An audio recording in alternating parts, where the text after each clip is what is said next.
Alors, bonjour.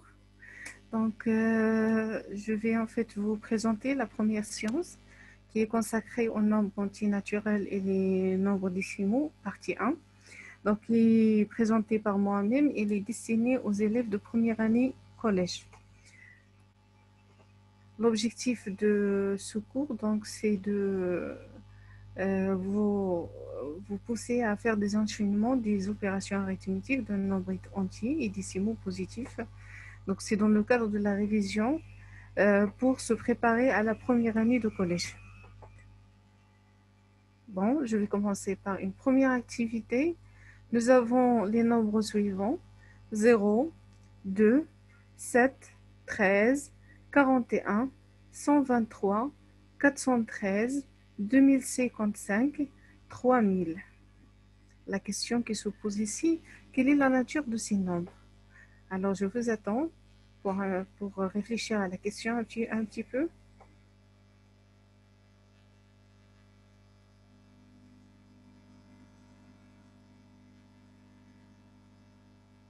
Voilà, la réponse est la suivante. Ces nombres sont appelés des nombres entiers naturels. Est-ce que c'est clair? هما أعداد صحيحة طبيعية. Alors, je passe à une autre question. D'après vous, donnez le plus petit nombre naturel.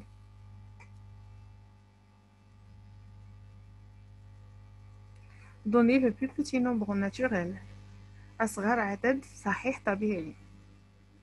Donc, la réponse est la suivante, c'est 0. 0, c'est le plus petit nombre naturel. Quel est le plus grand nombre entier naturel formé de deux chiffres? Quel est le plus grand nombre entier naturel formé de deux chiffres? ما هو أكبر عدد صحيح طبيعي مكون من رقمين؟ La réponse, 99. Alors, 99 est le plus grand nombre entier naturel formé de deux chiffres. Quel est le plus petit nombre entier naturel formé de trois chiffres? Quel est le plus petit nombre entier naturel formé de trois chiffres?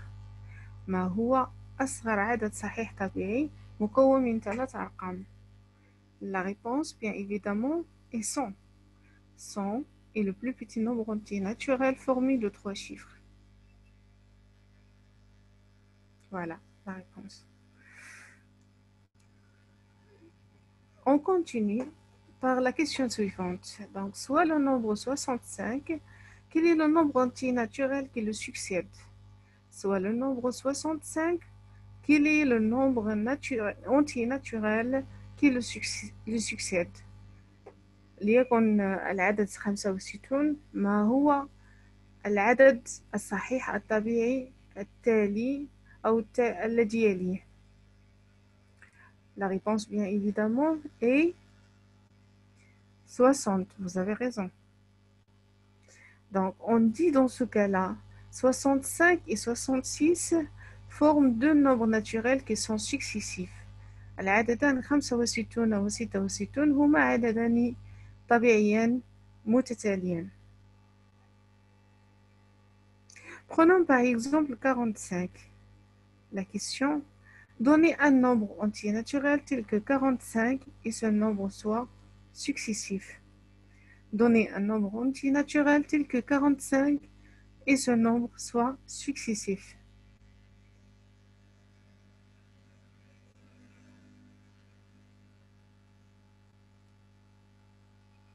La réponse, bien évidemment, nous avons deux réponses possibles, car 45 est un élément plus petit qui est égal à 44, constitue deux nombres qui sont successifs.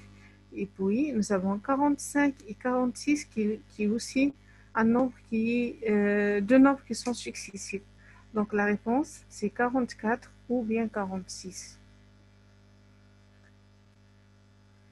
Alors, restez dans en utilisant votre cahier de brouillon.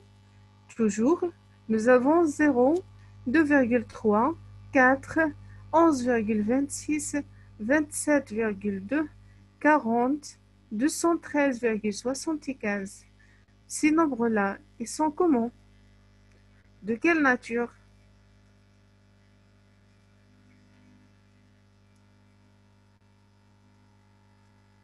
La réponse, ils sont des nombres décimaux.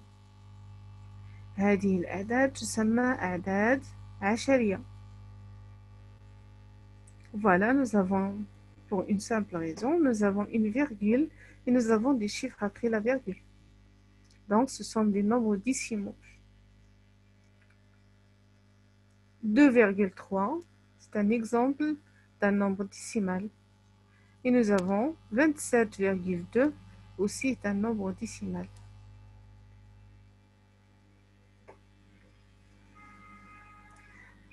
Si vous remarquez dans la liste de chiffres, nous avons un 4. Le 4 est dans un premier temps, c'est un nombre naturel. Mais pourquoi on dit aussi que c'est un nombre décimal, à votre avis?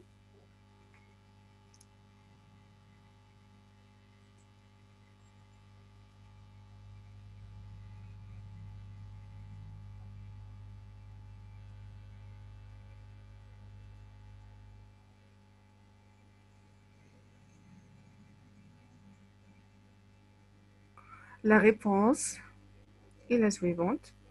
Donc nous avons 4 peut s'écrire aussi, pardon, donc 4 peut s'écrire aussi de cette façon-là et peut s'écrire 4,0.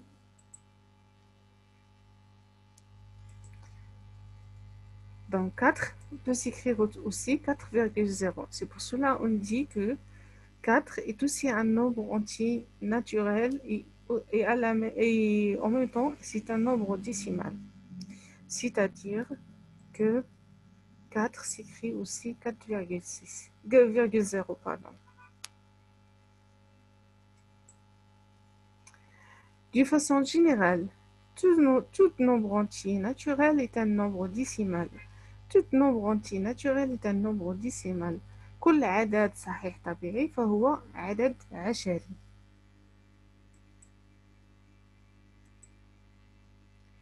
Est-ce que la réciproque est vraie? C'est ça la question qui se pose.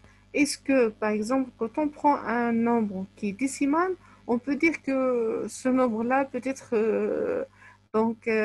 qui sera un nombre entier aussi? La réponse, bien évidemment, sinon. Parce que, prenons par exemple n'importe quel nombre décimal qui contient une virgule et un chiffre après la virgule, on ne peut pas le rendre entier naturel. Donc, c'est un décimal, c'est un décimal. D'accord?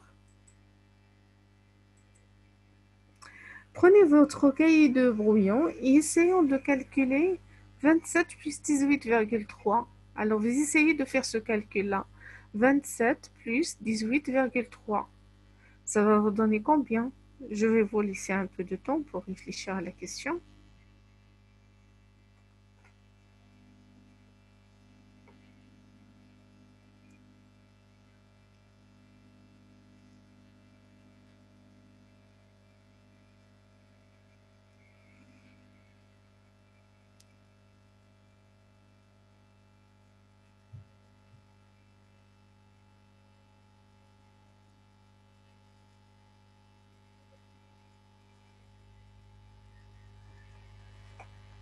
Alors, j'attends votre réponse. Voilà la réponse. Et 27 plus 18,3 donne 45,3. La question qui se pose ici, que peut-on dire de 45,3 par rapport à 27 et par rapport à 18,3? Donc 45,3 par rapport à 27 et 18,3. Donc on va l'appeler comment? Voilà, qu'est-ce que vous en pensez? La réponse est la suivante. 45,3 est la somme de 27 et 18,3. 45,3 est la somme de 27 et 18,3. Donc 45 فاصلة 3 هو مجموع العددين 27 هو 18,3. Et le nombre 27 s'appelle le premier terme de la somme. Le nombre 27 s'appelle le premier terme de la somme. Par contre, 18,3 s'appelle le deuxième terme de la somme. إذن 45,3 هو مجموع العددين 27 و 18,3. العدد 27 هو الحد الأول، والعدد 18,3 هو الحد الثاني. 27 و 18,3 تسمى حدود لهذا المجموع. 27 et 18,3 sont appelés les deux termes de cette somme. Que peut-on dire de la somme suivante? La voilà. 18,3 plus 27. Alors, je vous laisse un peu de temps pour réfléchir.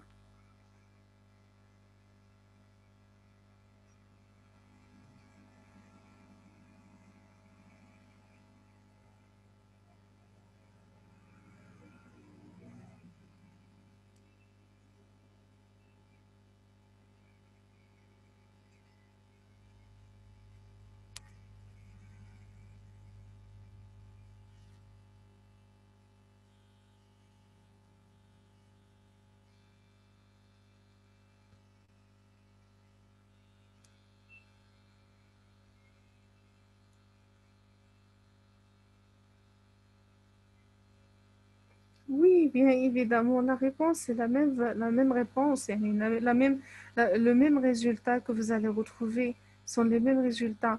Ça veut dire quoi? Ça veut dire que 18,3 plus 27 est égal à 45,3. Donc, qu'est-ce que vous avez remarqué ici? Quand on change, quand on change l'ordre des termes, le résultat reste la même. C'est pour cela que nous avons 18,3 plus 27 reste la même que 27 plus 18,3. Donc, prenons des exemples. Nous avons ici 14 plus 83 est égal à 83 plus 14. 14 plus 83, c'est égal à 83 plus 14. C'est-à-dire, lorsqu'on change l'ordre des deux termes d'une somme, alors la somme ne change pas. Voilà. Et on dit que la somme, elle est commutative. La somme est commutative. الجمع تجميعي. D'accord? Ça veut dire quand on change l'ordre des deux termes, la somme ne change pas. يعني عندما نغير ترتيب الحدين فالمجموع لا يتغير. On peut noter les sens décimaux par c'est pas les sommes mais les nombres décimaux, pardon, par A, B, C, X, Y, Z, ainsi de suite. Donc, on peut utiliser les lettres des alphabets, des lettres des alphabets en fait français pour noter les nombres décimaux. Par exemple, quand je dis que A est un entier naturel inférieur ou égal à 10, alors A prend les valeurs suivantes. Voilà, donc je répète encore une fois. Nous avons A et on dit que c'est un nombre qui est entier naturel, qui est inférieur ou égal à 10. Alors, quelles sont les valeurs prises par A, à votre avis? Voilà, donc vous avez raison. Normalement, A est égal à 1, ou bien 2, ou bien jusqu'à 10. Donc, 1, 2, 3, 4, 5, 6, 7, 9, 8, 9, 10. Ce sont les différentes valeurs donc, prises par A.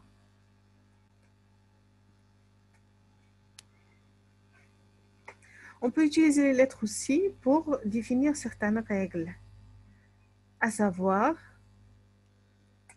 soit A et B deux nombres décimaux, on a A plus B est égal à B plus A. Ça signifie quoi? Ça signifie que quand on change l'ordre de A et B, la somme de A plus B, donc c'est exactement B plus A. Donc, sachant que A et B sont les deux termes de la somme. Dans un premier temps, nous avons A et le premier terme et le B soit le deuxième.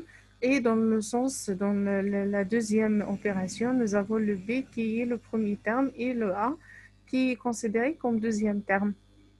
Alors, on dit que la somme elle est commutative. Ça veut dire quoi? Ça veut dire que je peux commuter les termes d'une somme et la somme ne change pas. Alors, prenez votre cahier de cours, on va écrire notre leçon d'aujourd'hui. Donc, prenez votre cahier de cours, vous allez écrire le titre suivant, les nombres entiers naturels et les nombres décimaux.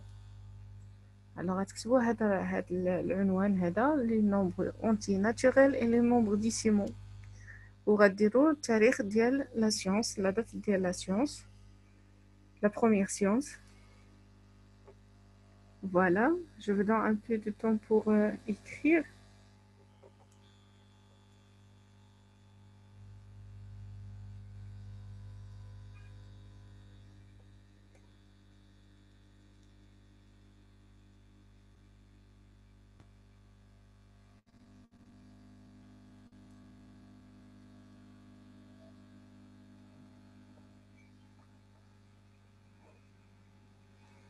Voilà, grand 1, définition. Donc, vous allez écrire grand 1, définition. Et en bas de la définition de grand 1, vous allez écrire les choses suivantes.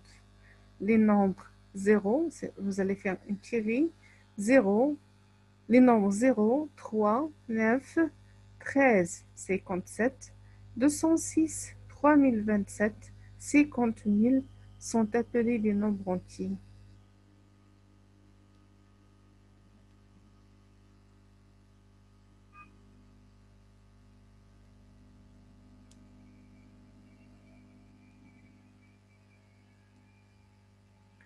Ensuite, 0 est le plus petit des nombres entiers naturels, est appelé aussi nombre nul. 0 est le plus petit des nombres entiers naturels, est appelé aussi nombre nul. Le nombre nul en arabe, c'est عدد منعدم.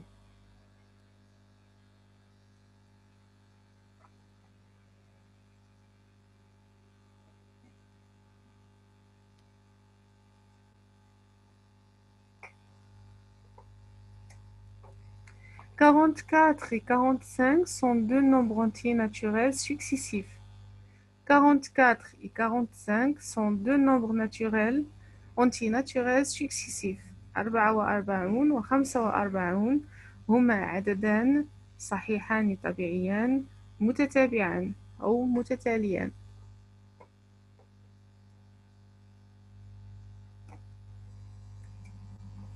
Les nombres 0, 5,6, 12, 29,3, 40,16, 207, 3000,005 sont appelés des nombres décimaux. Les nombres 0, 5,6, 12, 29,3, 40,16, 207, 3000,005 sont appelés des nombres décimaux.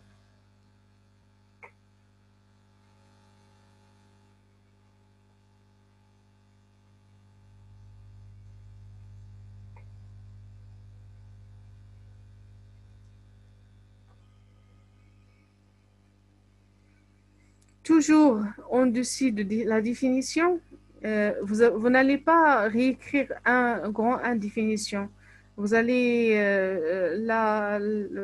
en fait, vous allez ignorer dans ce diapo-là la définition. Donc, vous allez rester sous la grande définition, la première, la grand 1. Donc, vous avez remarqué, nous avons 12 est un nombre entier naturel et aussi un nombre décimal, car 12 peut s'écrire aussi 12,0. Je répète encore une fois, nous avons 12 est un nombre entier naturel et aussi un nombre décimal, car 12 peut s'écrire aussi 12,0. Généralement, Tout nombre entier naturel est un nombre décimal et la réciproque est fausse. Tout nombre entier naturel est un nombre décimal et la réciproque est fausse. كل عدد صحيح طبيعي هو عدد عشري والعكس غير صحيح. Exemple, 8,3 est un nombre décimal, mais ce n'est pas un entier naturel. 8,3 est un nombre décimal, mais ce n'est pas un entier naturel. 8,3 هو عدد عشري ولكن ليس عدد صحيح طبيعي. Vous allez écrire maintenant grand 2. Grand 2, c'est la somme. Donc le titre de la grande 2 est la somme. On a 30 plus 15,7 est égal à 45,7. Le nombre décimal 45,7 est la somme des deux nombres décimaux 30 et 15,7. Le nombre décimal 45,7 est la somme des deux nombres décimaux 30 et 15,7. العدد العشري 45.7 هو مجموع العددين العشريين 30 و 15.7. 30 و 15.7 هما عددان هما حدي هذا المجموع. 30 و 15.7 هما حدي هذا المجموع. En français, 30 et 15,7 sont appelés les deux termes de cette somme. 30 est le premier terme et 15,7 est le deuxième terme. 30 est le premier terme et 15,7 est le deuxième terme.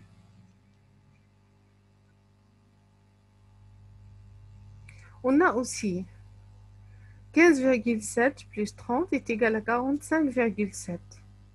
Ça veut dire qu'on va remarquer, donc on remarque que 30 plus 15,7 est égal à 15,7 plus 30. Ça veut dire que nous avons les mêmes sommes. Autre exemple, 28 plus 41 est égal à 41 plus 28.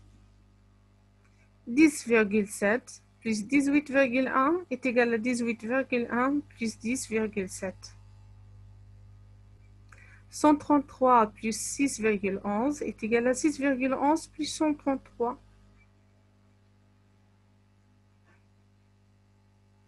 Généralement, si on change l'ordre des termes d'une somme, alors cette somme ne change pas. عندما نغير ترتيب حدود مجموع فهذا المجموع لا يتغير. On peut noter ou remplacer les nombres décimaux par des lettres. On peut noter ou remplacer les nombres décimaux par des lettres. A, B ou C, X, Y, Z, ainsi de suite. Et on peut écrire, comme je vous expliquais, les règles par des lettres, soit A et B, deux nombres décimaux. A plus B est égal à B plus A. On dit que la somme est commutative. Donc, soit A et B, deux nombres décimaux. A plus B, c'est exactement B plus A. On dit que la somme est commutative. Alors, voilà un exercice d'application. Soit A, B, C, des nombres décimaux tels que A égale à 27, B égale à 14,6 et C égale à 240,13. Calculer A plus 61, A plus B et B plus C. Voilà, je vous laisse le soin de faire l'exercice. Donc, à la prochaine fois. Au revoir.